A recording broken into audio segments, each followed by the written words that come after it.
Okay, we are back with Read Aloud, and we're going to do two chapters today, Chapter 10 and Chapter 11. And a lot of you had some ideas as far as what the ravens meant and what exactly was going on when they were trying to come in the windows of the hotel, which is really, really good. We're going to kind of further push the mystery along right now with what we see. So Chapter 10 is called We Don't Know Anything. Sarah and Aidan were beyond tired, but sleep didn't come easily. They both kept glancing toward the window, although there was never anything there. Finally, exhaustion overcame their fear, and they slept. They awoke to the sound of their father's voice through the door, informing them they'd be eating breakfast in a half an hour. It was just past 8 o'clock. Sunshine streamed through the window that only hours earlier had been a gateway for terror. Sarah sat on her bed, staring at the golden box which rested on the nightstand next to the stack of books. Aidan stumbled into the bathroom, emerging a few minutes later with a stream of toothpaste dribbling from the corner of his mouth. Sarah had not moved. "I've been thinking about what we should do with it," he said. "Me too," said Sarah. "I think we need to give it to the police." Sarah turned to her brother. "No." "Why not?" "I don't trust the police." "Why not?" "They could be in on it. They could be working for..." She nodded toward the window. "Why would you think that?" Sarah pointed at the books. "Because the police were in on it on the books before. Anyone could be in on it." "But Sarah, those were stories. And so far, they're stories that have turned out to be true." "Good point, but we don't know that the police are involved." "We don't know anything," said Sarah, "which is why we have to be very, very, very careful about what we do with the box." "And maybe we should give it to Dad and Mom." "I thought about that too, but two things. One, they'd be really mad at us for sneaking off to the caves and all, and we'd be grounded forever. And two, they'd probably just give the box to the police." "But we could tell them about the birds and about Umbra." Sarah looked at her brother. "Do you think they would believe it? That some evil creature from a storybook has taken the form of a flock of birds?" Aidan hesitated, then quietly said, "No." "Exactly," said Sarah. "They'd send us to a shrink. And there's one more thing." "Which is?" "We have the star stuff, Aidan. We can fly. It was amazing, wasn't it?" "Yeah." "Well, I want to fly again. And who knows what else we can do with it. If Umbra doesn't get us first." "Well, now we know he's out there, we'll be ready." "Ready how?" "I'm working on that part." Aidan rolled his eyes and was about to say something when another tap came on the door. "Let's go, kids." "Coming," said Sarah. She rose and picked up the golden box.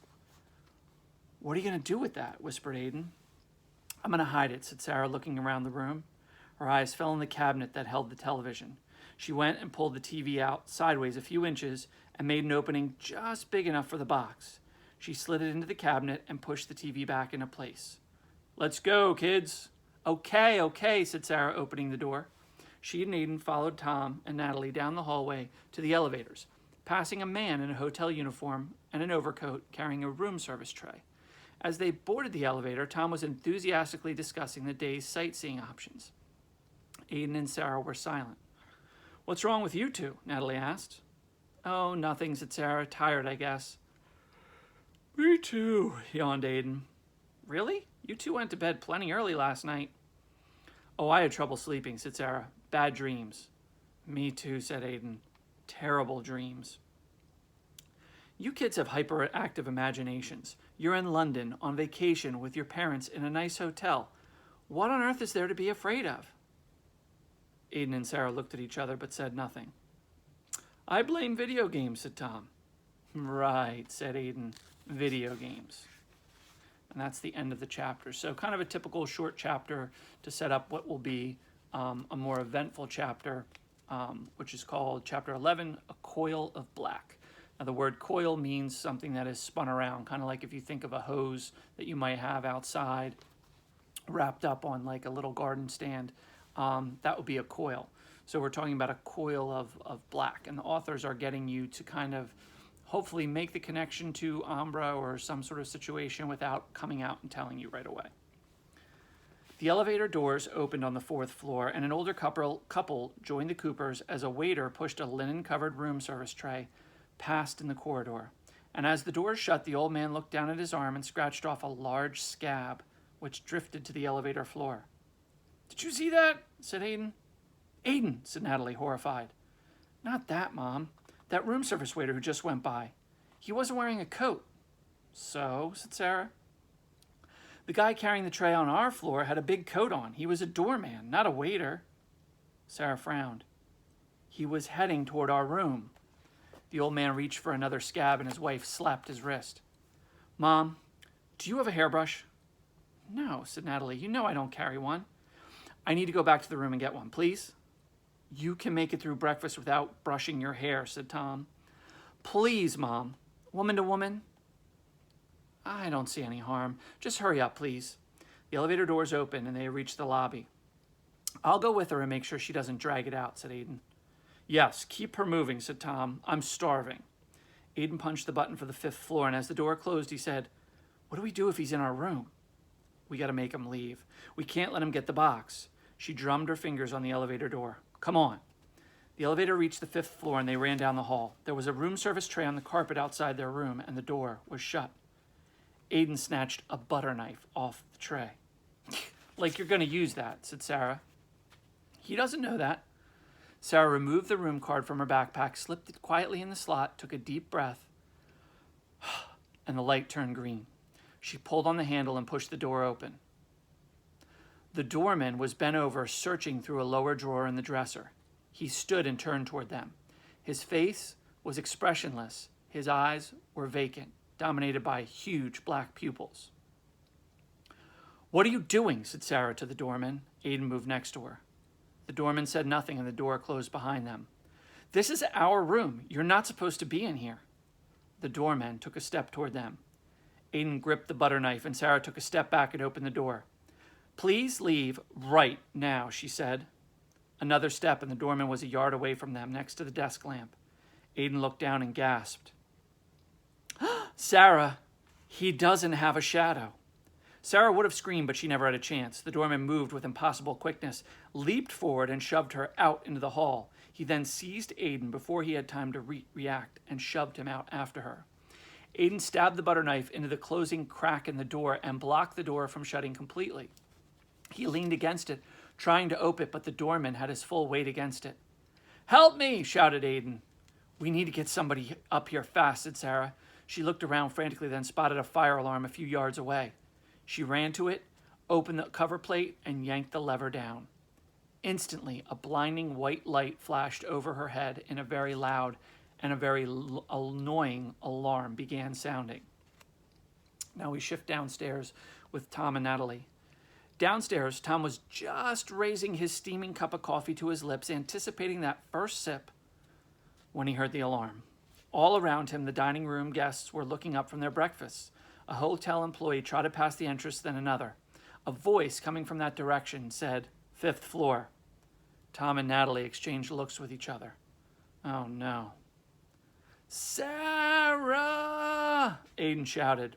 She ran for the door, leaped in the air, and karate kicked it hard with her karate-kicked trained left foot. The doorman was thrown back on the floor, banging his head hard on the corner of the desk, and went down. He lay on the floor, apparently stunned and moaning. Aidan ran past him to the bed. "Grab it," he shouted to Sarah, at the same time yanking the bedspread off the bed and onto the fallen doorman. The doorman, recovering, kicked at it to get it off, but was tangled just long enough for Sarah to reach the box behind the television and make for the door, Aidan a step behind her. Sarah shoved the box into her backpack. A few yards down the hallway, they nearly ran into 2 men in gray suits, one with a walkie-talkie, hotel security. "Excuse me," said Aidan. "One of your doormen pulled the fire alarm and then barged into our room." At that moment, the doorman appeared at the doorway. His dead, coal-black eyes met Sarah's for a moment, then looked at her backpack. "There he is," Sarah shouted, pointing. The doorman turned away and began walking quickly towards the stairs. "Hey you, stop," shouted the man with the walkie-talkie. The doorman, not looking back, started running. The 2 security men started after him, but the doorman had a big lead and his pursuers were slowed by the hotel guests responding to the alarm, pouring from their rooms into the corridor. "They're not going to catch him," Aidan said. "Come on," said Sarah. "We're taking the elevator." They reached the elevators and enjoyed a crowd of people pushing their way on.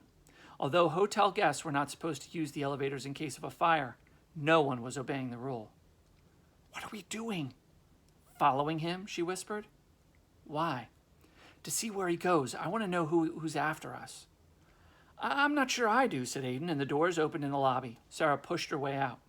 There, she said. The doorman was in a crowd and was walking briskly, purposefully, not looking back. Most of the hotel guests were walking outside in a milling throng of hundreds on the sidewalk, with more streaming across the lobby and out the front entrance. But the doorman veered to the right.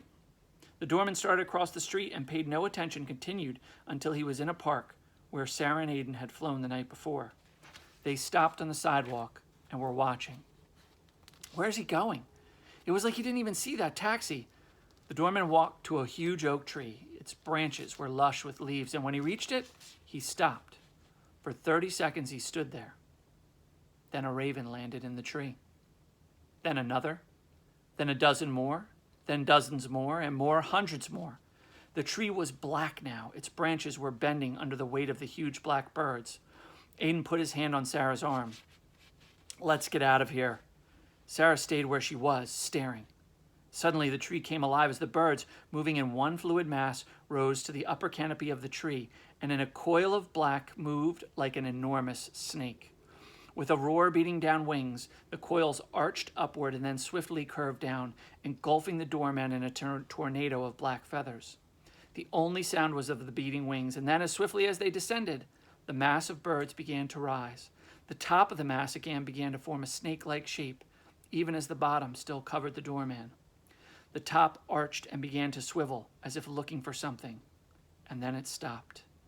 It was pointing toward Sarah. Uh-oh, said Aidan. Run, shouted Sarah. Dodging traffic, she and Aidan sprinted back across the street toward the hotel. Behind them, they heard the all-too-familiar roar of beating wings. Sarah looked back and saw the mass swooping toward them. Behind the mass, she caught a glimpse of a figure crumpled on the ground. The doorman, or what was left of him. Hurry, she shouted to Aidan, who needed no encouragement. Moments later, they reached the hotel when the crowd was flowing back into the lobby. The alarm had apparently been declared false. Sarah and Aidan plunged into the crowd, then looked anxiously back, and to their relief, they saw that the black mass of birds veered away and was breaking apart. The ravens were now flying separately again, like ordinary birds. They flew off in all directions. In seconds, they were gone. A few members of the crowd had noticed their odd behavior and were pointing upward, but most were focused on getting back into the hotel. In the distance, Sarah and Aidan saw figures in the park gathered around the fallen form of the doorman. They entered the lobby and spotted their parents on the far side, anxiously scanning the crowd. A moment later, their parents saw them and started working their way toward them, their expressions a relief of anger. Let me read that again. A moment later, their parents saw them and started working their way toward them, their expressions a mixture of relief and anger. Sarah, said Aidan urgently, we can't keep the box. You saw what happened to the doorman. Yeah, Ambra shadowized him. And then I don't know what he did to him in the park. I guess he was angry at him because he failed. Yes, but now he's just going to shadowize somebody else. He's going to keep coming for us, Sarah. As long as we have the box, he's going to keep coming. Don't you see that? Don't you see? Their parents had almost reached them. Sarah shifted the backpack, acutely aware of the heavy weight of the box. Yes, she said, I see. And that ends our chapter. So a couple key points here. The ending line where Sarah says, or the author says, Sarah shifted the backpack, acutely aware of the heavy weight of the box. We call that a metaphor. What they're doing there is the box, obviously, as we've always been said, has been heavy. However, what they're letting you know is the box is feeling heavier because of the problems that they have sunk themselves into. So the box feels even heavier because Sarah's realizing it's a problem she may not be able to handle. Whereas at the beginning of the book, she felt like she would be smart enough to kind of figure everything out with the story. Also, keep in mind what we've talked about since the beginning of the year with narrative elements. We have 2 new characters in a brand new setting, but the plot outline looks the same of the other Peter books. The characters start out with ordinary lives, brothers and sisters living in Pittsburgh, and they start out with a small problem, which is they find this note and they want to have the mystery solved of the note. But then we gradually climb up that plot outline as the action gets more and more exciting. So they've traveled to England, they've unlocked more of the mystery, they've dealt with wolves and caves, they found a box, they figured out how to open it, but we're still heading up that rising action, and we're not really anywhere near the climax, as you can see in the book. We're not even really at the halfway point. So there's still a lot of really, really cool problems and mysteries that Sarah and Aidan are going to face, but hopefully with the return of Ambra and his ability to kind of shadowize people, I like how they use that term, and send them after Sarah and Aidan, you're all in terms of seeing how this is going to play out. It's going to be a little bit different than the action that we're used to in the Starcatchers. So hope you're enjoying this, and we'll be back with some more reading tomorrow.